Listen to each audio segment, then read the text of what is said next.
Hello दोस्तों, welcome back to my channel Sampat Pahadi education. दोस्तों, कल हमने डिस्कस किया था स्टेट्स ऑफ मैटर के प्रॉपर्टीज़ के बारे में। हमने इंटर कन्वर्सन ऑफ मैटर भी डिस्कस किया था। स्टेट्स ऑफ मैटर के अंदर कैसे इंटर कन्वर्सन होता है, टेम्परेचर प्रेशर का क्या इफेक्ट होता है, उसके बारे में हमने अच्छे से डिस्कस किया था। आज हम जिस टॉपिक के बारे में चर्चा करने वाले हैं वो है इवापोरेशन, जो क्लास 9 का first chapter matter in our surrounding का लास्ट टॉपिक है। सो चलिए दोस्तों, टाइम वेस्ट न करते हुए हम इवापोरेशन के बारे में डिस्कस करना शुरू करते हैं। देखिए दोस्तों, the change of liquid into vapour at any temperature below it's boiling point. अगर हम लिक्विड को वेपर में कन्वर्ट करते हैं, अभी लिक्विड को कैसे वेपर में कन्वर्ट करते हैं, जब हम टेम्परेचर बढ़ा देते हैं। तो टेम्परेचर बढ़ा देने से लिक्विड क्या होता है, वेपर में कन्वर्ट हो जाता है। तो जब टेम्परेचर बढ़ाते हैं तो क्या होता है, हम उसको उसके एक बॉइलिंग पॉइंट तक रीच करते हैं। बॉइलिंग पॉइंट क्या होता है, एक ऐसा सर्टेन टेम्परेचर होता है जहाँ पे लिक्विड क्या होती है, गैस में या फिर वेपर में कन्वर्ट हो जाती है। और उसी प्रोसेस को ही हम इवापोरेशन कहते हैं। उसी प्रोसेस को ही हम इवापोरेशन कहते हैं। तो इवापोरेशन दोस्तों क्या है, ये एक सरफेस फेनोमेना है। सरफेस फेनोमेना का मतलब, जैसे कि आपको एग्जांपल देके मैं समझाता हूँ। अगर हम चाय पीते हैं तो चाय की जो प्याली होती है, उस चाय को अगर हम उसके प्लेट में डालते हैं तो प्लेट में चाय जो होता है वो फैल जाता है। तो उससे क्या होती है कि उसका सरफेस एरिया बढ़ जाता है। तो जितना ज़्यादा सरफेस एरिया बढ़ेगा उतना ही ज़्यादा इवापोरेशन होता है। उसीलिए बोला जाता है इवापोरेशन एक सरफेस फेनोमेना है। हम पानी डाल देते हैं फर्श पे, पानी वहाँ से थोड़ी देर के बाद हम देखते हैं कि वहाँ से पानी गैस या भी वेपर में कन्वर्ट हो जाता है। तो सरफेस फेनोमेना है ये। सरफेस में अगर लिक्विड हो, वहाँ पे कुछ टेम्परेचर प्रोवाइड किया जाए तो liquid will convert into vapour. इसी को हम लोग बोलते हैं इवापोरेशन। क्यों होता है ये सब चीज़, इसके पीछे का कॉज क्या है, कारण क्या है। देखिए, particles from the surface gain enough energy. जैसे कि मैंने बताया था कल, जैसे ही हम टेम्परेचर प्रोवाइड करते हैं तो पार्टिकल्स वगैरह के पास कौन सी एनर्जी आ जाती है, काइनेटिक एनर्जी आ जाती है। तो काइनेटिक एनर्जी जैसे ही वो गेन करते हैं, वो लोग अपने जो फोर्स ऑफ एट्रैक्शन होते हैं, जैसे कि लिक्विड के केस में फोर्स ऑफ एट्रैक्शन होता है लेकिन उतना नहीं। अभी वो फोर्स ऑफ एट्रैक्शन एक दूसरे से तोड़ेंगे तो आज़ाद हो जाएंगे। जब आज़ाद हो जाएंगे तो वो फ्रीली मूव करेंगे। तो फ्रीली मूव करते टाइम उनका जो फोर्स ऑफ एट्रैक्शन वो टूट जाएगा और वो डायरेक्टली वेपर स्टेट में कन्वर्ट हो जाएंगे।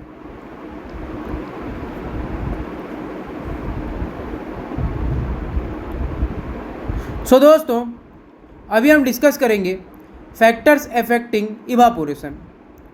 सो क्या क्या ऐसे फैक्टर्स हैं जो कि इवापोरेशन के ऊपर इफेक्ट डालते हैं।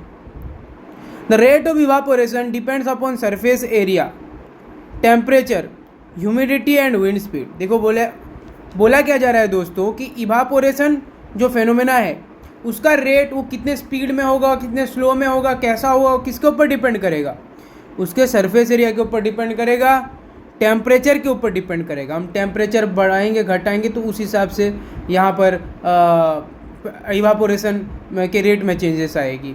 अगर सरफेस बढ़ा देंगे तो इवापोरेशन बढ़ जाएगा, सरफेस घटा देंगे तो इवापोरेशन घट जाएगा।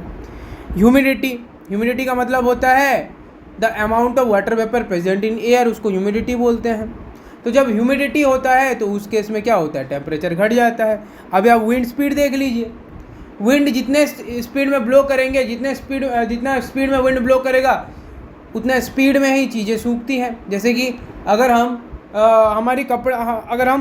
अपने कपड़े सुखाने लेके जाते हैं तो जब कपड़ा कब सूखता है, विंडी डे में कपड़ा सूख जाता है, देखिएगा, क्योंकि उस टाइम क्या होता है, विंड बहुत ही स्पीडली ब्लो करती है।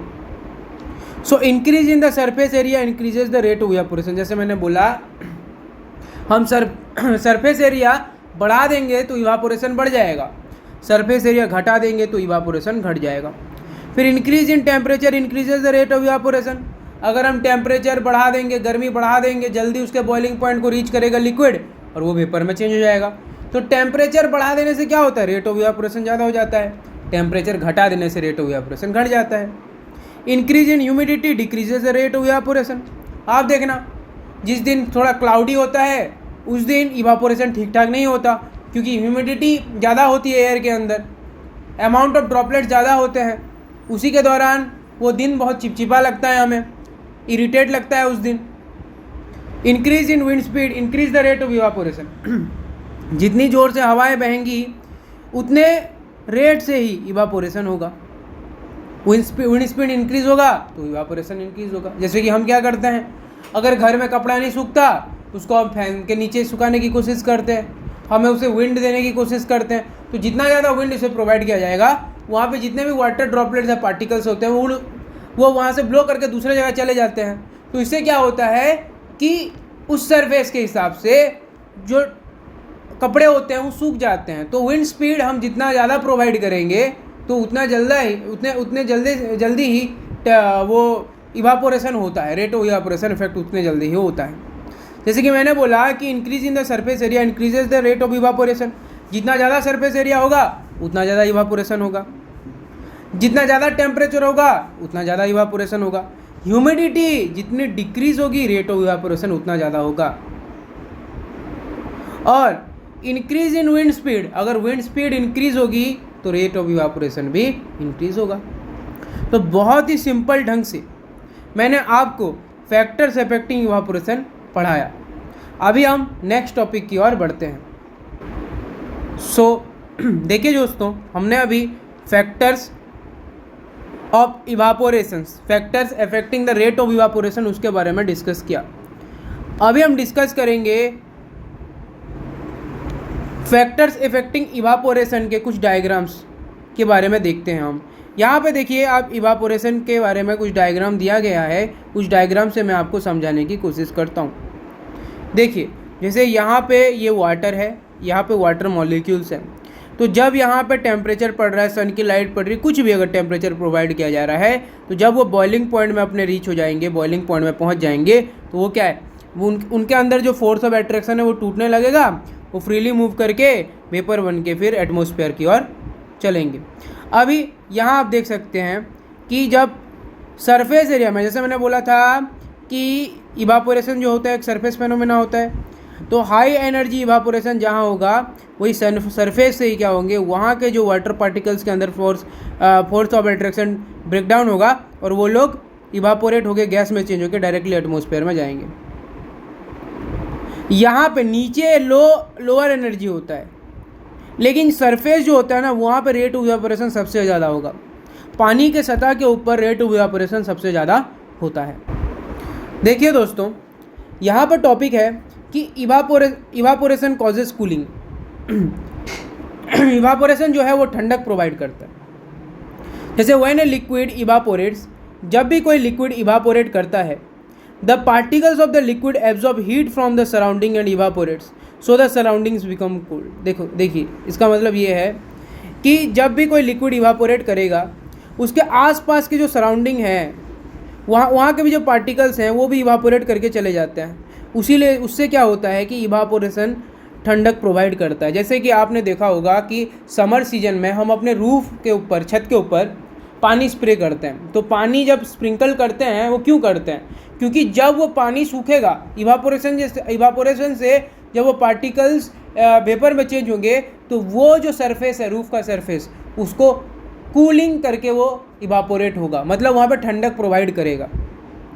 ओके, सो वही बोला गया है कि people sprinkle water on the roof of the open ground because during evaporation water absorbs heat makes the hot surface cool. इससे ही हमको ठंडक महसूस होती है।